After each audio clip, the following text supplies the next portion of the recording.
There was a lot of hope and ambition ahead of the G7, and it really produced very little.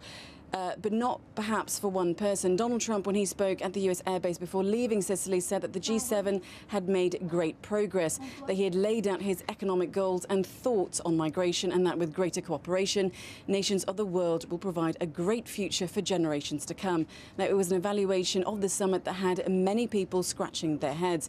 The only thing Trump really referred to in detail and threw his support behind was tackling terrorism. Now, in a joint statement, the Group of Seven showed unanimous support for the UK in light of the recent terror attack in Manchester. The G7 also found a common voice on Syria, Libya and North Korea.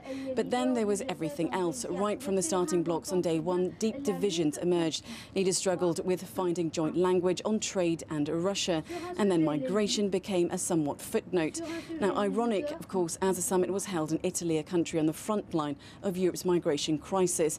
But the big lack of consensus came on climate change. The final summit communique showing that 6 nations reaffirmed their commitment to the 2015 Paris Agreement, but that the United States had been given more time to decide on its stance. The entire discussion about climate was very difficult, if not to say very dissatisfying.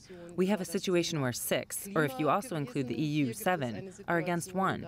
That is to say, so far there are no indications whether the United States will stay in the Paris Agreement or not. Now, Trump also tweeted that he would decide either way on the Paris Agreement next week. But a shining light in the agenda of the summit, day 2 focused on Africa. Now, here at least, it was a moment where full consensus was reached. The understanding that an effort must be made to help African countries, especially to improve their capacity to respond and prevent crises. African leaders called on G7 members to help the crisis in Libya and find solutions to fight poverty in West Africa.